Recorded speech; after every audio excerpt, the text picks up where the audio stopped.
And the final part of this series will be part 7, which is also a question and answer forum. Media's reaction to I guess the Democrats and liberals' reaction to the report released yesterday was that there's no new information, and then Clinton herself brushed it off as a conspiracy. What do you hope and predict, because obviously they're two different things, that the media, the Democrats, the liberals, and also the Republicans, how do you think they're going to react to this report today? Largely silence. I mean, I don't think we're going to hear much about it. We should. I mean, Fox News is here. Hopefully we'll see it there. Dana Milbank was here. We kind of know what his is going to be. A bunch of conspiracy theorists got together and, you know, put on their tin hats and blah, blah, blah, you know, as usual. I would hope, I mean, it's really an incredible report, I've got to say. And, you know, that if people read it, they will really get a clear picture of the foreign policy, of the motivations, of the ideology, you know, and what their priorities were, and how they viewed the military and the people in it. It just, it's appalling. And I'd love to say that NBC News will be leading with this story tonight. They came to, but they're not even here, you know. I mean, and believe me, they were all invited. So I haven't read either report. yeah.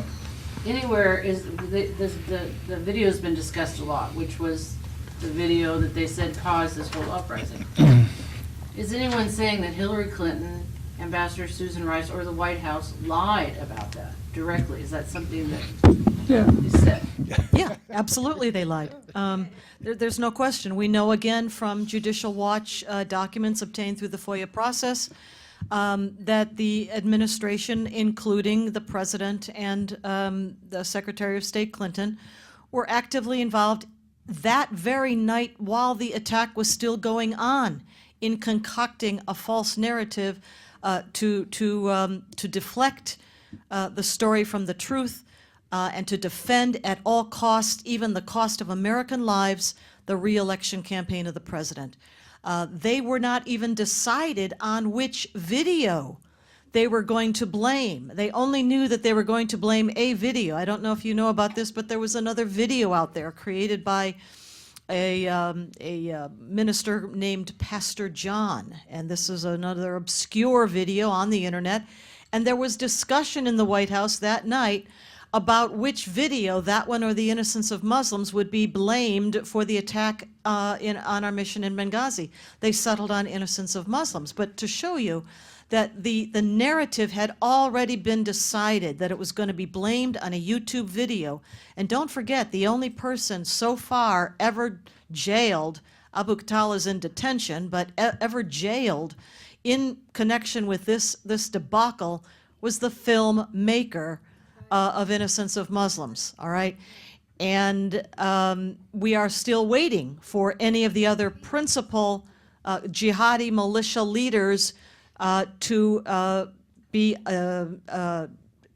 detained, to be assassinated, to be held to account.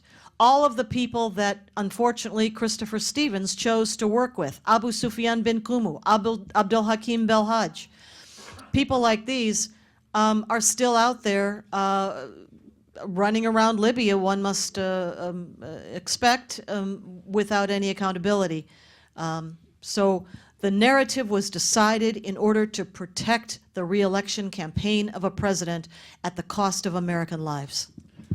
So I want to mention something else. We've talked about Judicial Watch, and they've done phenomenal work. We also have been filing Freedom of Information requests, lawsuits. Our attorney, John Clark, is over here, and he's been working tirelessly for 3 years helping us do this. I mean, unlike Gowdy's committee, they had $7 million. We've basically done this on nothing. So nobody's made any money except John.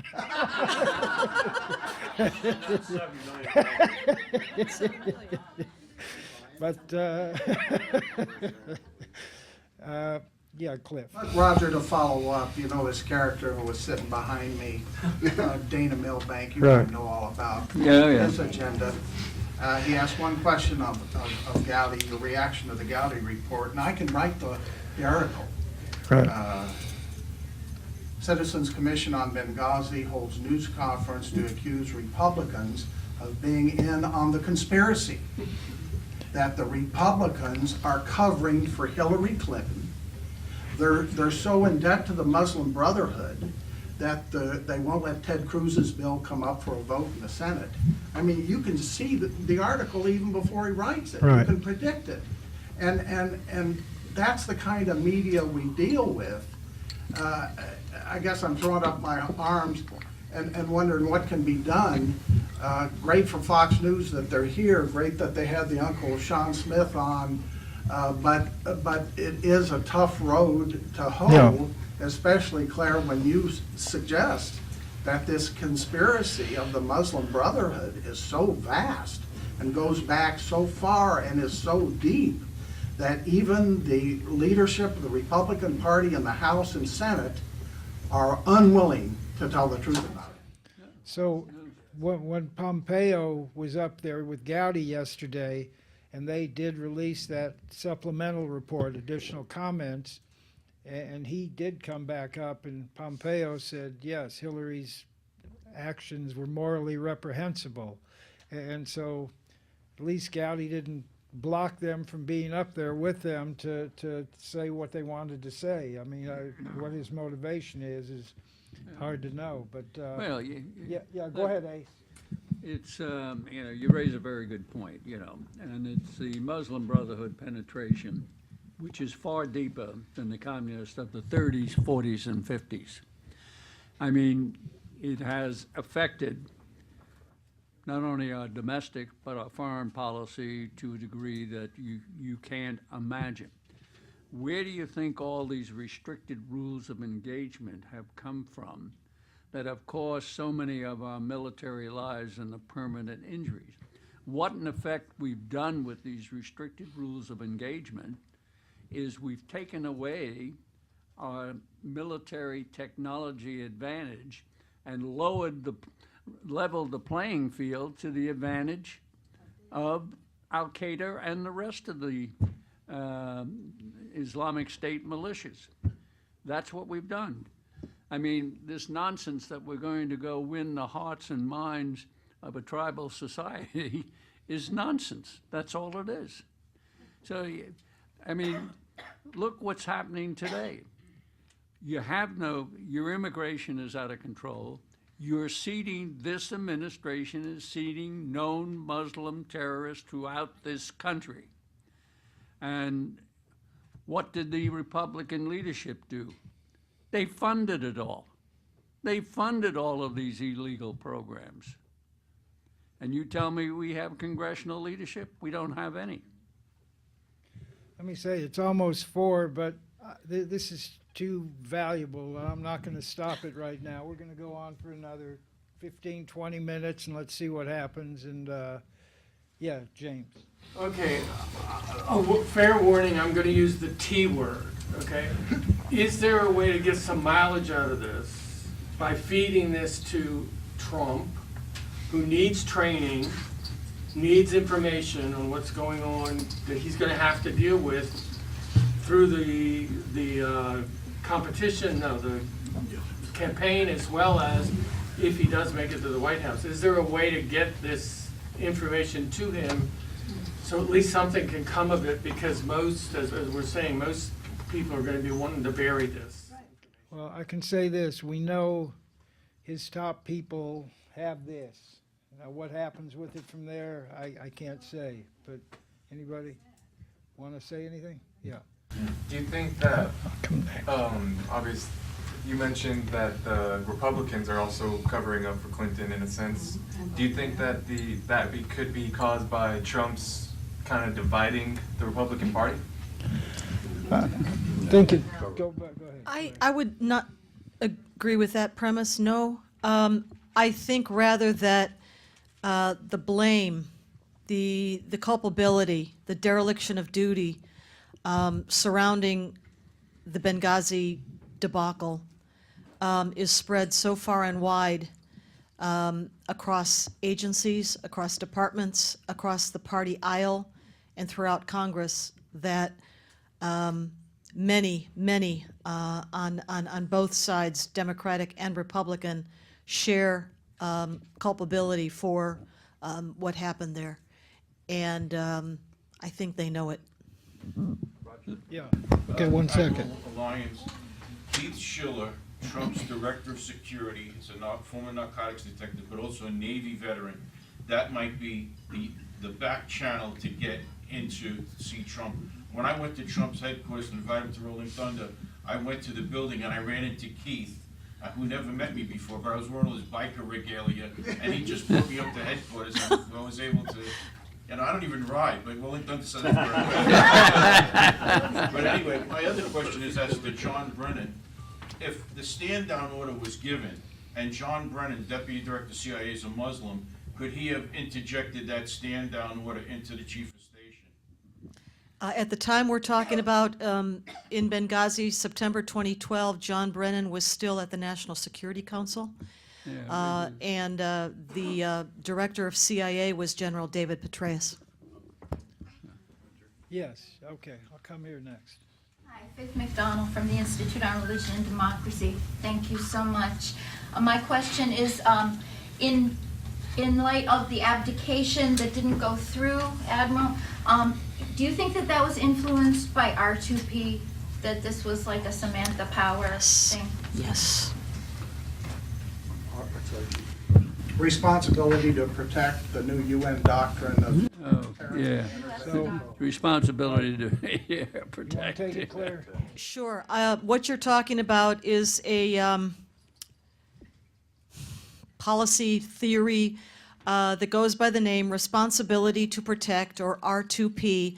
It has been strongly championed by Samantha Power, at that time senior advisor to the president on national security affairs. And the premise of R2P essentially says that if a regime, a government, is engaged in war crimes, genocide against its own people, that others in the world have a responsibility to violate the sovereignty of that state, Westphalian system breakdown, and enter into that state, cross the border of that state in order to save those perceived to be the victims of the genocide or the war crimes. And it is this policy that Samantha Power most strongly championed within the Obama White House at that time. And yes, I think very certainly did play some role in the Obama administration decision to go into Libya. Obviously, not accounting for the very strong affiliation with the Muslim Brotherhood that led that revolution. And also, by the way, something that's not really been mentioned, but we've got it in the report, and that is very strong indications that the motivation for the president and some around him might have been ideological, certainly to do with the Muslim Brotherhood, perhaps with R2P. But the motivations of some, including the Secretary of State Hillary Clinton and perhaps some around her, including advisors like Sidney Blumenthal, was at least in part financial. They expected to reap financial benefit, lucrative deals in the wake of the ouster of Gaddafi. And that, I think, at least in some measure, motivated Clinton and some of those most closely associated with her, and perhaps with the Clinton Foundation, to promote the invasion of Libya, including very strong urging from Sidney Blumenthal for especially that purpose. And by the way, he headed a company that stood to gain financially from the ouster of Gaddafi. Let me just add one other thing. There was never a humanitarian crisis in Benghazi. What was happening, Gaddafi was our ally killing the Al-Qaeda militias. That was what was going on. So, you know, the right to protect really doesn't fit that Yeah, exactly. equation. Benghazi was the font, the fountain, if you will, of the revolution. It's where the Al-Qaeda militias, like Libyan Islamic Fighting Group, were headquartered. If Benghazi had fallen in March of 2011, as it was on the verge of doing, no civilian disaster, simply the defeat of the rebels at Benghazi, the revolution may well have failed. The Obama administration did not want to let that happen. Now that I know what R2P is, I knew right to protect. I was just caught up on the acronym there for a second. Use it on Sudan, which of No. course they've never used I on know. Sudan. Well, let's back to Libya. What we know is when the UN resolution was being debated, it was primarily to impose a no-fly zone. We know that Samantha Powers, in the last minute before the final vote was taken, stuck in language about basically protecting people, and then they talked about the pending humanitarian disaster. Well, two things, or several things. Pursuant to the law of war, a impending humanitarian disaster is not cause sufficient for one nation to attack another nation. So even if there was an impending, humanitarian disaster, the action would have been in violation of the law of war. We know that that there was no pending humanitarian disaster, but more importantly, you had asked about my truce initiative. That's why I jumped up here to respond. The truce initiative started after the bombing had started. The bombing was underway while I was doing the discussions.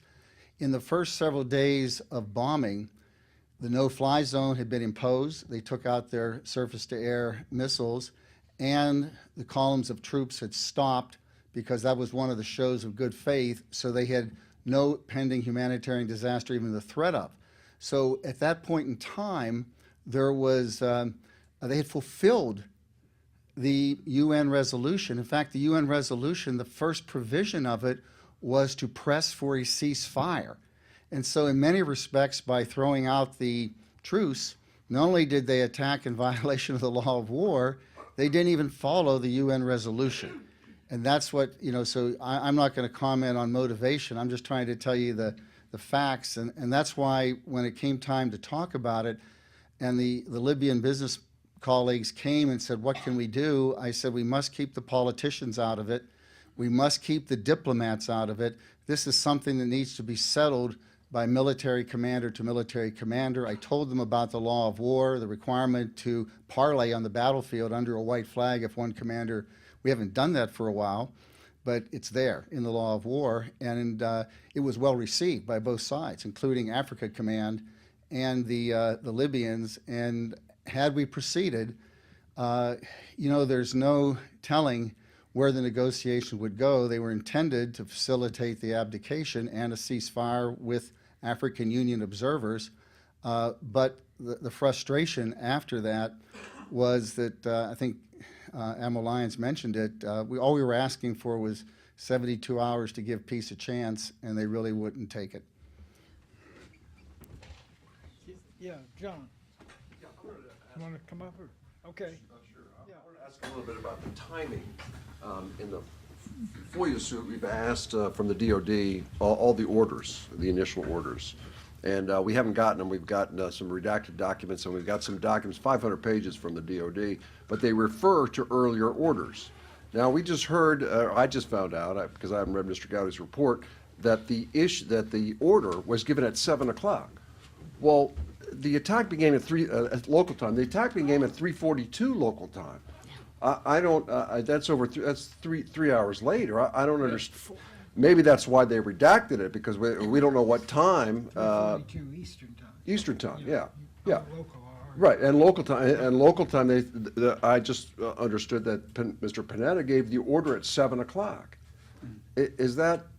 And also, I read a piece out of the Gowdy's report that said that Secretary Panetta and the president said, go to it, but they didn't do it. I mean, you can't just.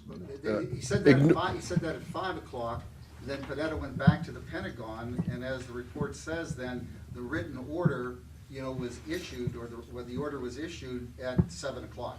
Well, he It met, took him that time between, the meeting went from 5 o'clock to something, then he went back to the Pentagon, then they figured out what assets they had again, and the order was given at 7, according to the report. This, this is all nuts. That's what John's getting at. Here, you got an attack going on, and we're going, well, let's see, we get this little order and task this guy over here, and then 3.5 hours later, we finally get something out. This is crazy. well, Secretary Panetta testified that he met with the president at 5 o'clock. Yeah, 5 o'clock. That's an hour and 15 minutes after they were fighting for their lives. An hour and 15 minutes later, he said he teed up some other issues, and then he talked about Benghazi, and then he went back to the Pentagon. There was no follow-up questions, but that's rush hour traffic. And then he called these. It just is. There's something missing here. I don't know. If, Well, let me give you the Ace Lyons theory. And it's one of the laws of self-preservation.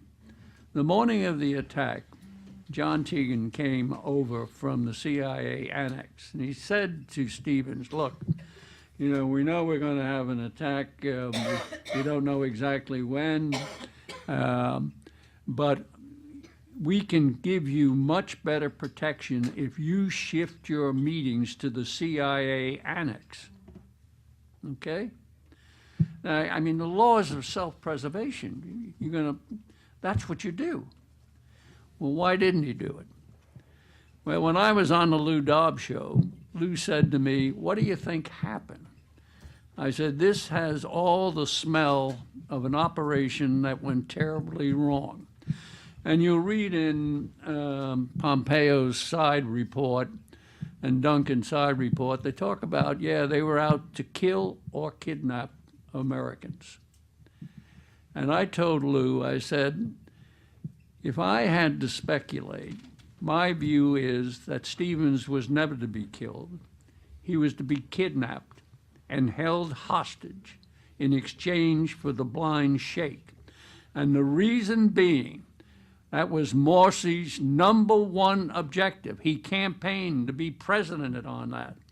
He then came to Washington the summer of 2012. It was his #1 objective. We also know, I've only seen one thing on it, we know that the blind sheikh was getting ready to be moved, and then nothing. Yeah, Stephanie?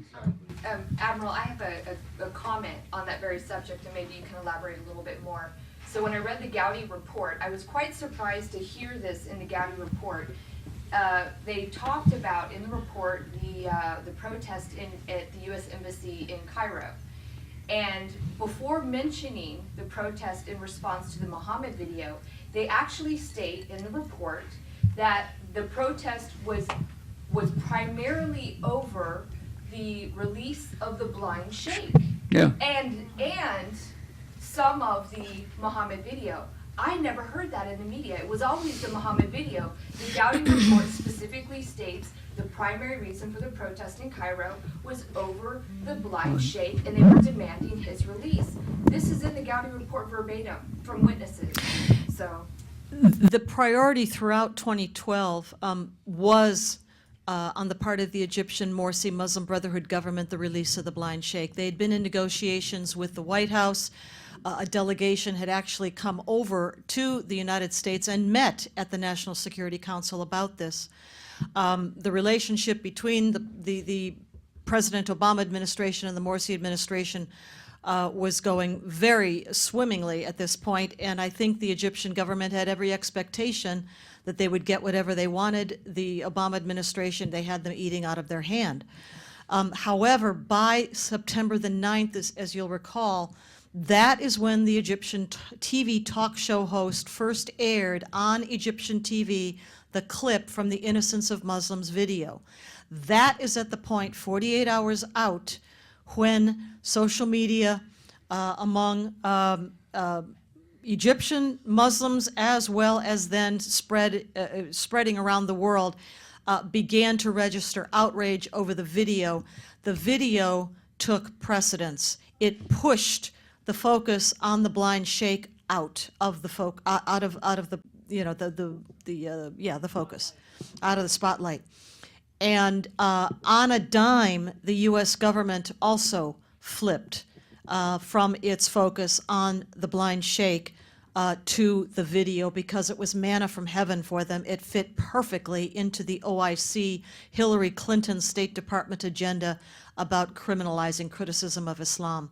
The blind sheikh could wait. He was going to get released at some point, but this took precedence because it fell in their laps. Tom, where is this going to go from here? What do you see happening, or what should happen? Well, not what should happen, where it's going to go, it's not going to go anywhere. When you have both Republicans and Democrats that do not want to do it, and I hate to be so negative on it because this is really a superb report. History will treat it well, I believe, but you have some powerful elements in this country driven and the media complicit that is not going to let this story get out, no matter all the facts that we've laid out. And again, Trey Gowdy could have really put out a gangbuster report with conclusions and recommendations, et cetera.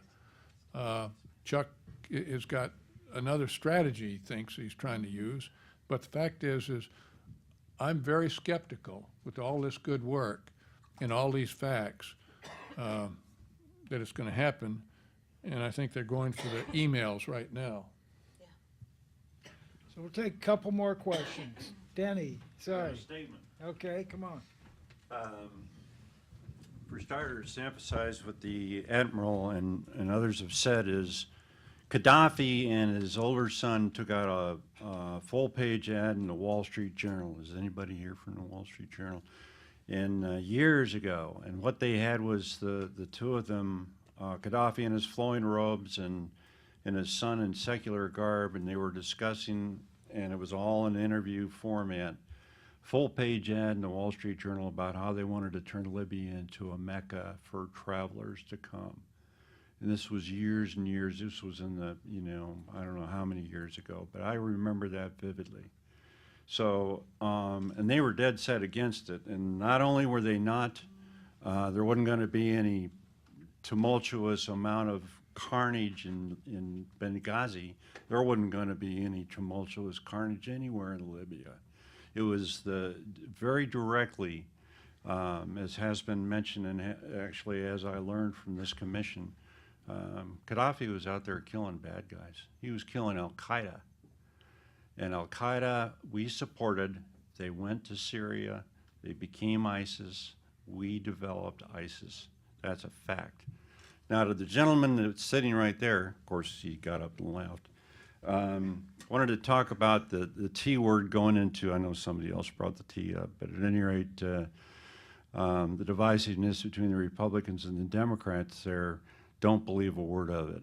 I was privy in 2013, Special Operations Speaks in support of Frank Wolf, Representative Wolf, bringing about his request for a House Select Committee, and it had to be a Select Committee in order to get classified information, sworn classified testimony. In support of what he was doing there in July, we came out with this Special Operations Speaks, 700 Special Operations Forces personnel signed this scroll, and we rolled it out in front of the congressional steps of the House of Representatives there. And in the lead up to that, the couple of days to that, myself and a couple other members of Special Operations Speaks went beating on doors down in the House of Representatives, which I swore I would never get into, but at any rate I did. And along with it was one of the people from our political arm, and this was a guy who was a congressional staffer, and he went over to the dark side, went over to the lobbyists. Of course, the lobbyists thought he came from the dark side. And then he came to this political media, which he saw as kind of a medium between the two, that he was still active in that. And when he left that media company, he went back into the congressional staff. But I say that only because he had a tremendous amount of background going for him. And he said of the 100 senators and the 435 congressmen, and I call those the 535 Congress critters, and you can add 10 staff to them for each one, that's over 5,000 people. That's a small city, certainly a large city in some instances, but that's a whole lot of people. and they all believe in the same percentages what this guy told me. He says 10 to 15%, and I don't believe that 15% really have the best interests of the United States of America at heart. 25 to 35% do, but, and there's a big caveat there. The 55% that remain, or however many remain, 55 to 60% that remain, are only there to stay in power, are only there to keep their others in their own party in power. They're only there to keep others in the other party in power. Think about why George H.W. Bush is in such good buddies with Bill Clinton. Now, why would that possibly be? I don't know about that, but all I know is they're in it to keep themselves and each other in power. So Trump comes along, that's when the Republican machine that I wasn't aware of came out in full force. They're just as bad as any other political machine. So Trump has nothing to do with it except illuminating the truth, and that's a good thing. I guess the whole time I've been thinking, what can we do to prevent this from happening again?